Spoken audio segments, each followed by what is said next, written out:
야고보서 3장 1절로 12절 말씀을 한 절씩 교독하고 마지막 절은 함께 읽겠습니다. 제가 먼저 읽습니다. 내 형제들아, 너희는 선생된 우리가 더 큰 심판을 받을 줄 알고 선생이 많이 되지 말라.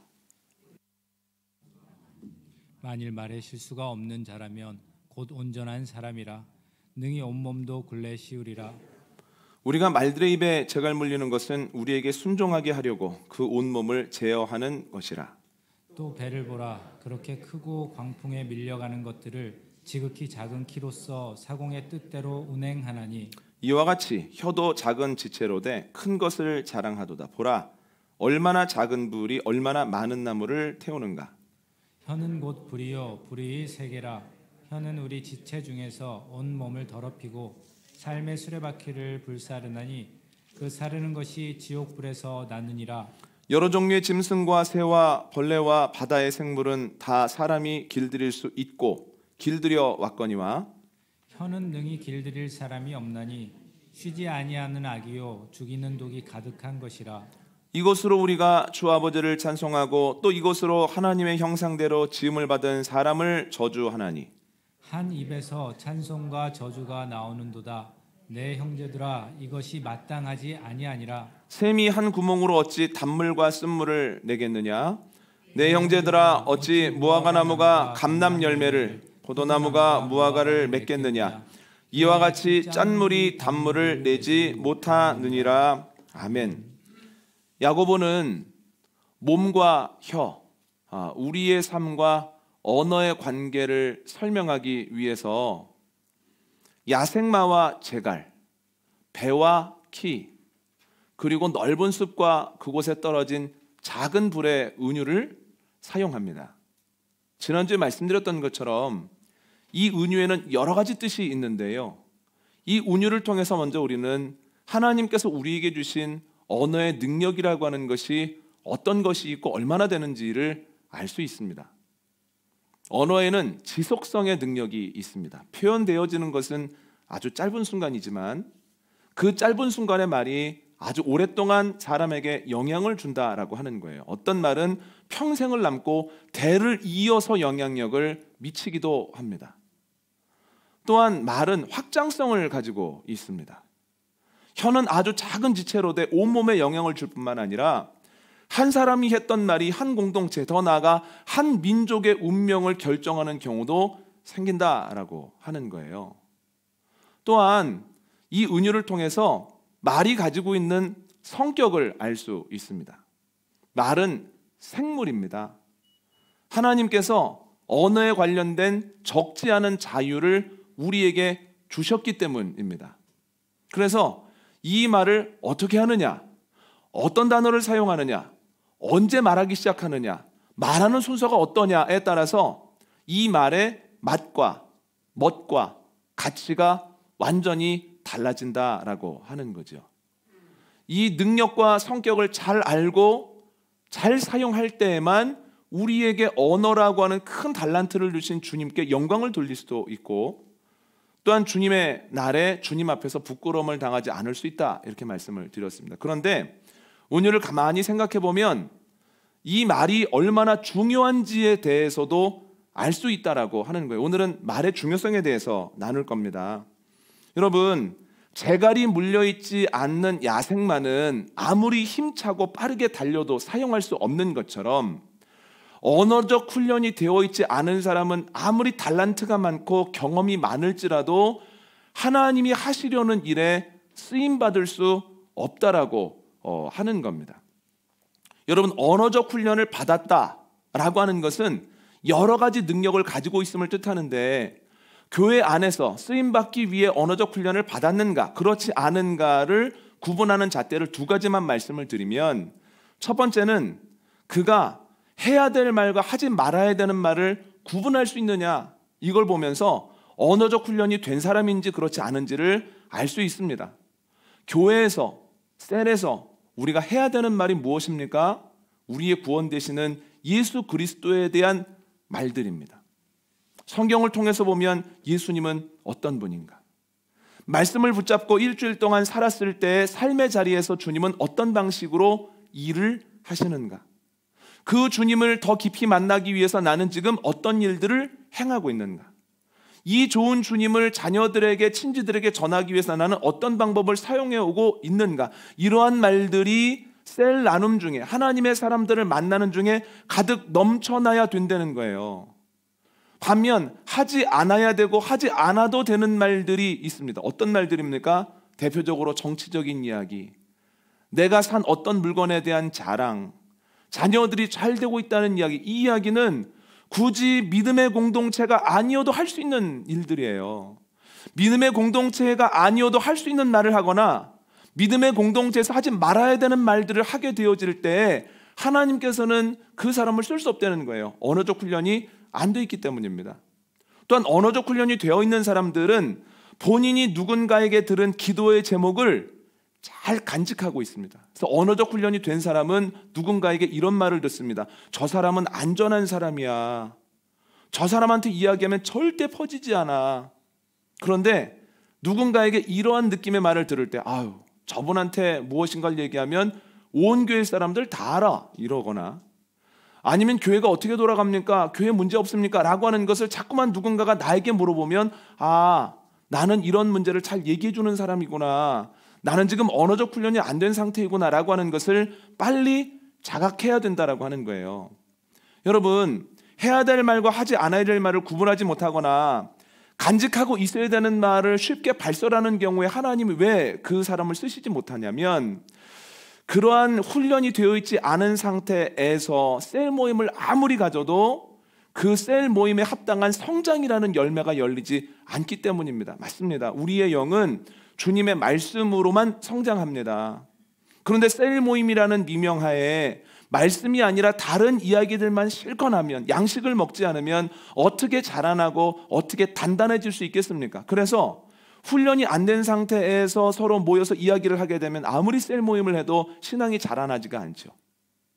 또한 교회 공동체에 자꾸만 내가 기도 제목을 잘 갖고 있지 못함으로 인하여서 분란이 나는 경우가 있습니다. 그래서 하나님께 쓰임을 받고 싶은 이들, 특히 지금 셀 리더로서 여러 가지 자리에서 하나님의 사역을 감당하고 있는 이들은 언어적 훈련을 내가 받았는가, 언어적 훈련이 잘 된 상태인가 아닌가를 매번 점검해야 된다라고 하는 겁니다. 그런데 야생마와 제갈의 은유뿐 아니라 배와 키의 은유도 언어의 중요성을 잘 알려주고 있습니다. 키 없이는 배가 목적지에 도착하지 못하는 것처럼 언어가 없이는 그 공동체가 소기의 목적을 달성하지 못합니다. 열심히 노력해도 열매가 맺혀지지 않는다는 뜻입니다. 그런데 언어가 없다라고 하는 것은 음성이 없는가 혹은 대화를 안 하는가의 문제가 아니라 소통이 되느냐 안 되느냐의 의미를 가지고 있습니다. 창세기 11장에는 저희가 익히 알고 있는 이야기가 나옵니다. 무리들이 동방으로 옮기다가 시나이 평지를 만납니다. 마음에 쏙 듭니다. 그들이 이렇게 이야기합니다. 자, 우리가 성읍을 건설하고 그 성읍 가운데에 높은 탑을 세워서 그 꼭대기가 하늘에 닿게 하자. 그러면 우리의 이름이 널리 퍼질 것이고 우리가 흩어짐을 면할 것이다. 그들이 그렇게 자신 있게 이야기할 수 있는 이유는 다른 사람들에게 없는 기술이 있기 때문입니다. 다른 사람들은 돌과 진흙을 가지고 건물을 쌓을 때 동방으로 옮기던 사람들은 벽돌을 구워서 그 사이를 역청으로 메꿨습니다. 당연히 단단하죠. 그래서 그렇게 할 자신이 있었습니다. 사람들도 적지 않았고요. 그런데 그들의 교만한 마음을 우려하시던 하나님께서는 그들이 계획했던 것을 못하도록 막으시는데요. 방법은 간단합니다. 지진도 아니고 기근도 아니고 전쟁도 아니고 그냥 언어를 혼란하게 하셨다라고 하는 거예요. 말은 열심히 하는데, 대화는 하는 것 같은데 소통이 안 되는 거예요. 소통이 안 되었더니 그들이 기술도 가지고 있고 사람들도 많이 모여 있고 그 평지가 매우 좋은 조건이었음에도 불구하고 계획한 바를 이루지 못하고 다 흩어져 버리더라는 거예요. 언어가 소통이 되어지지 아니하면 가정과 교회와 모든 공동체가 마땅히 맺어야 되는 열매를 맺지 못합니다. 요즘 새벽에 요한복음을 나누고 있는데요, 읽을 때 반복적으로 느끼는 것은 답답함입니다. 제자들이 예수님과 함께하고 또한 많은 대화를 나누는 것 같은데 소통이 잘 안 됩니다. 단적인 예로 똑같은 단어를 이야기하는데 다른 뜻으로 사용합니다. 예를 들어 볼까요? 예수님에게 있어서 양식은 자신을 이 땅에 보내신 아버지의 사명을 감당하는 거예요. 그런데 제자들에게 있어서 양식은 먹고 마시는 것일 뿐이었습니다. 예수님에게 있어서 새 이스라엘은 하나님의 뜻이 땅에서 이루어지는 상태입니다.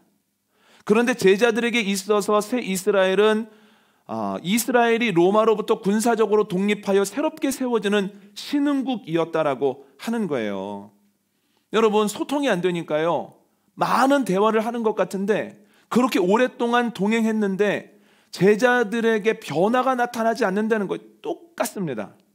하는 일만 조금 달라졌을 뿐, 그물질만 안 할 뿐, 하는 생각, 하는 말, 추구하는 모든 것들이 똑같다는 거예요. 그런데 나중에 성령을 받고 난 다음에 제자들이 알게 됩니다. 아, 예수님 말씀하셨던 게 이거였구나. 말씀하셨던 양식은 이거였고 말씀하셨던 새 이스라엘은 이거였구나. 예수님의 말씀이 이해되기 시작하면서부터 그들의 삶에 열매가 열리기 시작했다는 거예요. 여러분, 우리 공동체가 열매를 맺기 위해서는, 하나님이 기뻐하실 만한 일들을 하기 위해서는 하나님과 소통이 되어야 한다는 거예요. 하나님께서 말씀하실 때 이게 무슨 이야기인지를 알아들어야 되고, 여러 가지 상황을 통해서 우리를 밀어내고 몰아내실 때 이것이 우연한 일이 아니라 하나님이 나를 사랑하셔서 하는 일이다 라고 하는 것을 알아듣는 소통이 되어야만 회개도 하고 노력도 하고 열매도 맺을 수 있다라고 하는 거죠. 우리가 함께 열매를 맺기 위해서는 우리의 언어가 주 안에서 하나가 되어야 합니다. 그래야만 공동체가 함께 열매를 맺는다라고 하는 거죠. 여러분, 주님과 소통하고 또 우리가 하나의 언어를 사용함으로 우리 안에 열매가 가득하고 우리가 있는 것이 하나님의 나라가 되어지는 은혜가 저와 여러분에게 이 생명문 공동체 안에 있기를 원합니다. 그런데 여러분, 오늘 본문을 읽다 보면 좀 문제가 있습니다. 6절과 8절을 한번 읽어볼까요? 6절로 8절입니다. 시작. 혀는 곧 불이요 불의의 세계라. 혀는 우리 지체 중에서 온몸을 더럽히고 삶의 수레바퀴를 불사르나니 그 사르는 것이 지옥불에서 나느니라. 여러 종류의 짐승과 새와 벌레와 바다의 생물은 다 사람이 길들일 수 있고 길들여 왔거니와 혀는 능히 길들일 사람이 없나니 쉬지 아니하는 악이요 죽이는 독이 가득한 것이라. 아멘. 6절을 보면 혀의 능력이 대단합니다. 작은 것인데 전체에 영향을 주고, 또한 작은 불씨 같은데 삶이라고 하는 수레바퀴 자체를 완전히 불살라버립니다. 7절을 보면, 그런데 문제는 그렇게 중요한 것은 알겠는데 혀를 길들이기가 불가능하다는 거예요.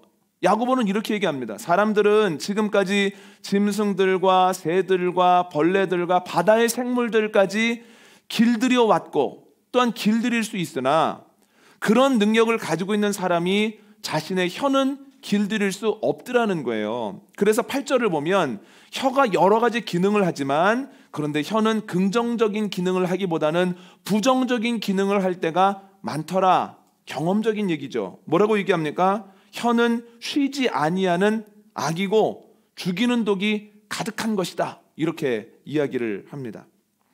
여러분, 그런데 오늘 본문에는 좀 안타까운 것도 있지만 좀 이상한 것도 있습니다. 한번 읽어볼까요? 9절로 12절입니다. 시작. 이것으로 우리가 주 아버지를 찬송하고 또 이것으로 하나님의 형상대로 지음을 받은 사람을 저주하나니 한 입에서 찬송과 저주가 나오는도다. 내 형제들아, 이것이 마땅하지 아니하니라. 샘이 한 구멍으로 어찌 단물과 쓴물을 내겠느냐. 내 형제들아, 어찌 무화과 나무가 감람 열매를, 포도나무가 무화과를 맺겠느냐.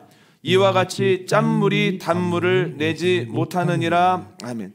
야고보는 자연의 이치에 대해서 설명합니다. 한 샘에서 짠물과 단물이, 좋은 물과 오염된 물이 번갈아 나올 수는 없는 겁니다. 그런데 우리의 입은 너무나 신비해서 언젠가는 하나님을 찬양하는 그 아름다운 소리를 내다가 조금만 지나면 하나님의 형상인 사람을 저주하는 이야기를 아무렇지도 않게 한다는 거예요. 한 입에서 다른 이야기들이 반복해서 나오는 거죠. 여러분, 혀는 길들일 사람이 없습니다. 또한 우리의 입에서는 나쁜 말과 좋은 말이 번갈아 나옵니다 라는 내용을 들으면서 아하, 어쩔 수 없는 거구나, 그냥 말은 그렇게 나오는 대로 하는 거구나, 이렇게 생각해서는 안 된다는 거예요. 우리가 이 말씀들을 읽으면서 우리가 깨달아야 되는 것은 우리가 사용하는 언어는 단순히 혀나 입술의 문제가 아니라고 하는 것을 깨달아야 합니다. 여러분, 말이 어디에서 나올까요? 입술에서 나올까요? 여러분, 말이 무엇을 통해서 구현되나요? 혀를 통해서 구현될까요? 아니요, 예수님은 그렇게 말씀하시지 않으셨습니다. 한번 읽어볼까요? 마태복음 12장 34절로 37절입니다. 시작. 독사의 자식들아, 너희는 악하니 어떻게 선한 말을 할 수 있느냐? 이는 마음에 가득한 것을 입으로 말함이라. 선한 사람은 그 쌓은 선에서 선한 것을 내고 악한 사람은 그 쌓은 악에서 악한 것을 내느니라. 내가 너희에게 이르노니 사람이 무슨 무익한 말을 하든지 심판의 날에 이에 대하여 신문을 받으리니 내 말로 의롭다함을 받고 내 말로 정죄함을 받으리라. 아멘. 예수님은 말이 입술에서 나오는 것이 아니라 마음에서 나온다, 이렇게 말씀하시죠. 마음에 선한 것이 쌓여 있으면 그 쌓여 있는 선이 자연스럽게 입술로 나오고, 마음에 악이 쌓여 있으면 또 쌓여 있는 악에서 날카로운 것이 나온다라고 말씀하십니다. 그러므로 말이 바뀌기 위해서는 단순히 말하는 방법, 여러 가지 경우의 수를 배우는 것으로 되어지는 것이 아니라 말이 바뀌기 위해서는 마음이 바뀌어야 된다는 거예요. 언어를 훈련한다라고 한 말은 곧 마음을 훈련한다라는 뜻을 가지고 있습니다. 여러분, 마음에서 말이 나오기 때문에 예수님께서 뭐라고까지 말씀하십니까? 너희의 행동 다 볼 필요도 없다. 너희가 했던 말들 몇 가지만 봐도 너희가 어떤 삶을 살았는지 알 수 있고, 너희가 잔치에 참여할 수 있는 대상인지 어두운 곳에서 내쫓임을 당해야 되는 대상인지가 바로 나온다. 이렇게까지 저희가 방금 읽은 말씀에서 예수님께서 말씀하시죠. 여러분, 주님의 날에 부끄러움을 당하지 않는 저와 여러분 되시기를 원합니다. 여러분, 훈련된 언어를 사용하는 자가 되고, 또한 마음이 바뀜으로 변화된 언어를 사용하고, 또한 마음에 선이 쌓여 있으므로 그 쌓여 있는 선을 입술로 내므로서 주님께 영광을 돌리고 주님께 쓰임을 받고 우리가 함께 노력하는 것들이 아름다운 열매를 맺는 복된 일들이 저와 여러분에게 가득하기를 원합니다. 그러면 우리의 마음이 바뀌고 우리의 마음에 선이 쌓여 있기 위해서는 하나님도 도우시지만 우리도 해야 하는 것이 있습니다. 두 가지로 정리를 해봤는데요. 첫 번째는 성령을 받기 위해서 힘써야 된다라고 하는 거예요. 우리 마음에 선이 쌓여 있기 위해서는. 대제사장이 보낸 종들이 예수님 갑자기 연행합니다. 겟셋마네 동산에서. 제자들은 다 도망했지만 수제자였던 베드로는 예수님을 따라갑니다. 그런데 두려워서 감히 가까이 가지는 못하고 멀찍이 따릅니다. 예수님이 그 당시 대제사장이었던 가야바의 관정에서 신문을 받으실 때 베드로는 그 문 밖에서 겹불을 쬐면서 상황이 어떻게 돌아가고 있나 하면서 귀를 기울입니다. 그런데 갑자기 그 옆을 지나던 사람이 묻는 거예요. 당신 저 신문 받는 사람하고 한패 아니야? 같이 있는 것 같은데 화들짝 놀라면서 아니라고 부인을 합니다. 시간이 조금 더 지났는데 어떤 사람이 지나가면서 이거 확실한데 당신 같은 도당인데 아니라고 부인합니다. 여러분 아시는 것처럼 예수님 말씀하신 대로 새벽닭이 울기 전에 베드로가 3번이나 예수님을 부인했다라고 하는 거예요. 그런데 요한복음은 베드로를 궁지에 몰아냈던 사람 중 하나가 문 밖에 있었던 작은 계집 여종이라고 표현을 합니다. 여러분 베드로를 한번 생각해 보십시오. 예수님의 제자로 지금까지 살았는데 계집 여종 앞에서 쩔쩔매면서 거짓말을 하고 있는 거예요. 여러분 얼마나 한심합니까? 그 모습을 보면 얼마나 안쓰럽습니까? 그런데 여러분 사도행전을 보면 베드로는 완전히 딴 사람 됩니다. 한번 읽어볼까요? 사도행전 3장 6절입니다. 시작. 베드로가 이르되 은과 금은 내게 없거니와 내게 있는 이것을 내게 주노니 나사렛 예수 그리스도의 이름으로 일어나 걸으라 하고 아멘. 베드로는 요한과 함께 성전으로 기도하러 가다가 날 때부터 안진뱅이였던 사람을 봅니다. 그를 쳐다보니까 그도 베드로를 쳐다봅니다. 동전 몇 개 던져주려나. 그때 베드로가 이렇게 얘기를 하죠. 나에게 은과 금은 없지만 나에게 있는 예수 그리스도의 이름이 당신에게는 해답이요. 그 이름을 주노니 일어나십시오 하면서 그를 잡아 일으킵니다. 여러분, 문제 앞에서 주눅 들고 무기력했던 베드로가 아니라 문제 앞에서 그 해답이 무엇인지, 무엇으로 그 사람이 일어날 수 있는지를 분명히 알고 이야기하는 것이 사도행전의 베드로라는 거예요. 문제 앞에서 완전히 바뀌었죠. 그런데 사람 앞에서도 바뀌었습니다. 사도행전 4장 한번 읽어보겠습니다. 18절과 19절입니다. 시작. 그들을 불러 경고하여 도무지 예수의 이름으로 말하지도 말고 가르치지도 말라 하니 베드로와 요한이 대답하여 이르되 하나님 앞에서 너희의 말을 듣는 것이 하나님의 말씀을 듣는 것보다 옳은가 판단하라. 아멘. 베드로와 요한이 예수 그리스도가 당신의 삶의 해답이요 이렇게 치유를 선포했을 때 그의 다리가 힘을 얻어서 일어나 버립니다. 일어나서 걷다가 뛰다가 너무 행복해서 막 예수님의 이름을 찬양하는 거예요. 사람들이 그 모습을 보고 거기에 모입니다. 베드로와 요한이 계획대로 기도를 하러 가려고 하는데 사람들이 막 붙잡습니다. 한 말씀만 해주고 가십시오. 이런 기적을 일으켜놓고서 그냥 가는 법이 어디 있습니까? 그래서 하나님이 주신 좋은 기회에 베드로가 예수 그리스도의 복음을 사람들에게 전했다는 거예요. 구름대처럼 사람이 모입니다. 성전 관리자들이 그 모습을 기뻐할 리 없습니다. 그래서 성전 관리하는 이들이 신고함으로써 공회가 그들을 잡아들여서 재판정에 세웁니다. 지난번에도 말씀드렸던 것처럼 새벽 기도 때도 언급을 했던 것처럼 여러분, 공회는 70명 정도로 구성이 되어 있는데요, 내노라 하는 지식인들과 권력자가 재판관들입니다. 그 대단한 사람들 70명 정도가 베드로와 요한을 노려보는 거예요. 왜 그런 일을 했냐는 거예요. 그랬더니 베드로가 전하는 예수 그리스도, 베드로가 말하는 예수님이 얼마나 명확하고 힘이 있는지, 전혀 주눅들지 않을 뿐더러 그 어부의 말에 압도되는 자신들의 모습을 보면서 야, 공부도 못한 평범한 사람, 무식한 사람인 줄 알았더니 이게 어떻게 된 일이야 하면서 공회에 있는 사람들이 수근거리기 시작합니다. 논의를 했더니 크게 벌줄 조항이 없어요. 그래서 그들을 놓아주면서 이렇게 협박합니다. 앞으로는 예수에 대해서 말하지도 말고 전하지도 마. 그랬더니 베드로가 이렇게 대답합니다. 내가 당신들의 말을 듣는 것이 옳겠소? 하나님 아버지의 말을 듣는 것이 옳겠소? 당당하게 나왔다는 거예요. 여러분, 사복음서에 나와 있는 베드로하고 사도행전에 나오는 베드로는 완전히 딴 사람이죠. 이게 같은 사람인가 싶습니다. 문제 앞에서의 행동도 다르고 사람 앞에서의 보이는 태도도 완전히 다릅니다. 내용도 다릅니다. 어떻게 사람이 이렇게 변할 수 있습니까? 이 두 사건 사이에 어떤 사건이 있었습니까? 여러분들이 아시는 것처럼 사도행전 2장에 오순절 강림 사건이 있었다는 거예요. 성령 강림 사건이 있었다는 거예요. 베드로를 비롯한 사도를 받았을 때 그들의 마음에 큰 변화가 생겼다라고 하는 겁니다. 여러분, 예전에도 예수님 말씀 듣고 예수님이 하시는 말씀이 무엇인지 어느 정도 부활하신 예수님을 눈으로도 보았습니다.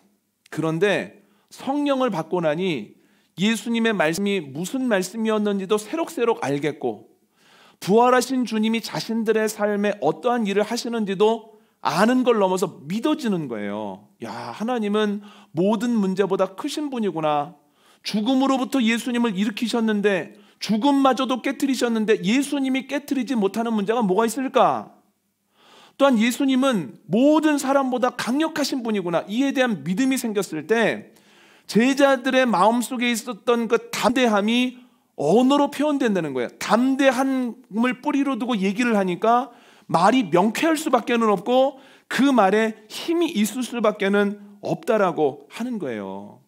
여러분, 성령에 충만할 때 우리의 언어가 바뀝니다.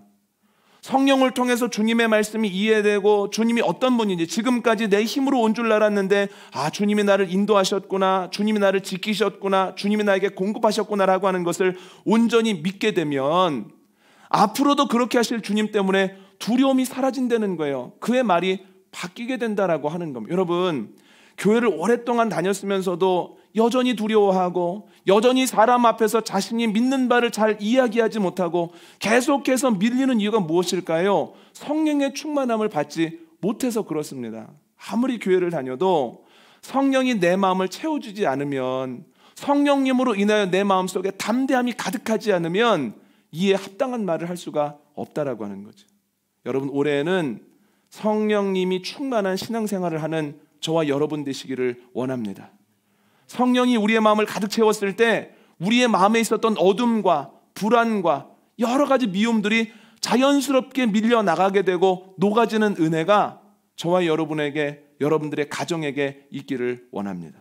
그건 성령이 어떻게 충만할 수 있을까요? 제자들을 보면 됩니다. 예수님께서 승천하시는 것을 본 제자들이 예수님의 말씀을 믿고 예루살렘에 있는 한 다락방에 들어갑니다. 그리고 오로지 기도에 힘씁니다. 10일 정도 되었을 때 약속하셨던 성령이 각 사람에게 불과 같이 임했다라고 하는 거예요. 간단합니다. 성령 받기를 원하는 상태에서 성령 받을 만한 자리에 가서 성령이 임할 수 있는 상태로 기다리면, 기도하면서, 그러면 주님께서는 약속하신 성령을 주신다는 거예요. 여러분, 올해는 성령 받기를 원하고 성령으로 충만할 수 있는 자리로, 기도의 자리로, 예배의 자리로 나아가고 성령 받을 수 있는 상태에서 주님을 바라볼 때 그 충만함의 은혜가 저와 여러분에게 있기를 원합니다. 성령의 충만함을 경험하지 못한 이들에게 성령 충만은 매우 구체적이지 못한 이야기처럼 느껴지지만, 성령의 충만함을 경험하고 이로 인한 삶의 변화를 경험한 이들은 성령의 충만함이라고 하는 주님의 약속만큼 확실한 것은 없다라고 하는 것을 분명히 알게 되죠. 여러분, 성령의 충만함을 받는 복된 한 해 되시기를 원합니다. 두 번째로 해야 되는 것은 뭐냐면, 마음을 지키기 위해서 힘써야 한다는 거예요. 늘 말씀을 드리지만 신앙은 상태입니다. 한번 성령의 충만함을 받았다고 하여 그 충만함이 주님 나라 가는 그날까지 유지가 되는 것이 아니라는 거예요. 성령의 충만한 상태에 있다가 때로는 그 성령이 소멸되어 버리고 많은 일들도 있다라고 하는 거죠. 신앙의 선배 바울도 이것을 경험했습니다. 그의 표현을 한번 볼까요? 로마서 7장입니다. 로마서 7장 21절로 23절 말씀 함께 읽습니다. 시작. 그러므로 내가 한 법을 깨달았노니 곧 선을 행하기 원하는 나에게 악이 함께 있는 것이로다. 내 속사람으로는 하나님의 법을 즐거워하되 내 지체 속에서 한 다른 법이 내 마음의 법과 싸워 그 지체 속에 있는 죄의 법으로 나를 사로잡는 것을 보는도다. 아멘. 바울의 마음속에서 그랬던 것처럼 우리의 마음속에서도 똑같은 싸움이 일어납니다. 원래 우리가 죄인 되었을 때는 죄의 법이 우리의 마음을 완전히 지배하고 있었습니다. 그런데 예수 그리스도를 믿고 또한 예수 그리스도의 은혜를 받은 이후부터는 내 안에 은혜와 생명의 법도 자리하는 거예요. 그래서 죄의 법과 또한 은혜의 법이, 사망의 법과 생명의 법이 치열한 다툼을 벌입니다. 그런데 그 싸움의 양상에 따라서 우리의 마음의 상태가 달라집니다. 은혜의 법이 밀어내고 있으면 우리의 마음이 은혜로 충만합니다. 그러면 그 은혜에 기반한 말을 하게 되고, 그 은혜에 기반한 말은 사람들의 마음을 만지고 사람들을 독려한다는 거예요. 그런데 반대로 여러 가지 이유로 죄의 법이 생명의 법을 밀어내고 있으면 그에 기반한 말을 하게 되고 그 말은 다른 사람들에게 비수가 되어 박힐 때가 많다라고 하는 거죠. 그 우리가 뭘 해야 되겠습니까? 성령을 체험한 것으로 그치는 것이 아니라 내가 늘 성령을 충만하게 받은 상태를 유지함으로써 우리의 말이 쌓여있는 선으로부터 나올 수 있도록 힘써야 된다라고 하는 거죠. 주님 이렇게 말씀하셨습니다. 무릇 지킬 만한 것보다 내 마음을 지켜라. 생명이 이에서 납니다. 우리의 생명도 거기서 나지만 우리가 주의 은혜 안에서 마음을 지킬 때 다른 사람을 살리는 말도 나온다는 거예요. 데살로니가전서 5장을 보면 바울을 통해서 주님 이렇게 말씀하십니다. 너희 항상 기뻐해야 된다. 이것이 예수 그리스도 안에 있는 너희에 대한 하나님 아버지의 뜻이다. 그런데 그 바로 전절에 어떻게 하면 항상 기뻐할 수 있는지, 기쁨을 표현할 수 있는지 비결이 나오는데 이것입니다. 성령을 소멸하지 말고, 성령이 소멸되어 있지 않을 때 이 기쁨이 마음속에 있고 그 기쁜 마음이 언어로 표현될 수 있다라고 하는 거죠. 여러분, 받은 은혜를 잘 간직함으로 계속 성령의 충만함으로 그 성령에 기반한 은혜의 말을 하고 그 은혜의 말로 하나님의 나라를 확장시키는 그 기쁨이 저와 여러분에게 있기를 원합니다. 그럼 여러분, 어떻게 우리의 마음을 지킬 수 있을까요? 제자들을 보면 됩니다. 제자들은 은혜를 받은 이후에 사도행전 2장 이후에 야 됐다 이 정도면 됐어 하고 멈추지 않았습니다. 성령을 받은 이후에 더욱 열심히 모였다는 것을, 열심히 모여서 떡을 떼고 말씀을 나누고 기도하고 또한 주님께서 주시는 이적을 기쁨으로 함께 보고 계속해서 주님의 말씀을 양식 삼아 나아갈 때 그들 안에 있는 성령의 충만함이 유지되었을 뿐만 아니라 그들 안에 있었던 그 기쁨의 영성이 계속해서 성장하더라고 하는 거죠.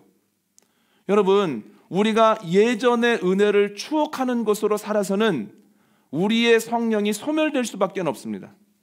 우리가 해야 되는 것은 옛 은혜의 추억이 아니라 새로운 은혜에 대한 갈구입니다. 하나님, 오늘도 주님 은혜를 경험하고 싶습니다. 이 사람을 주님 만나 계신데 이를 통해서도 주님 말씀하실 줄 믿습니다. 이 어려움을 통해서도 주님이 간증을 만들어내실 줄 믿습니다. 자녀를 위해 오랫동안 기도하고 있는데 하나님의 때 하나님의 방법으로 이루어질 때 이것이 큰 간증이 될 줄 믿습니다. 은혜를 계속해서 바라보며 나아갈 때 은혜로 충만해지죠. 요한복음에서 이런 말씀하시죠. 충만한 데서 받으니 은혜 위에 은혜로라.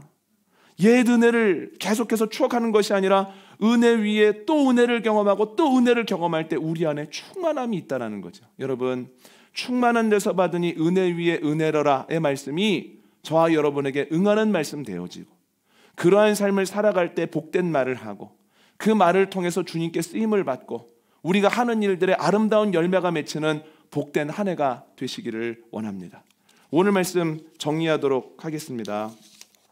야고보의 은유에는 말의 능력과 성격뿐만 아니라 중요성도 들어가 있습니다. 언어가 훈련되지 않으면 주님께서 우리를 사용하실 수 없다는 거예요. 또한 언어가 하나가 되어지지 않으면 아무리 노력해도 열매를 맺지 못하고 흩어진다라고 하는 거죠. 그래서 우리는 언어의 중요성을 늘 기억해야 합니다.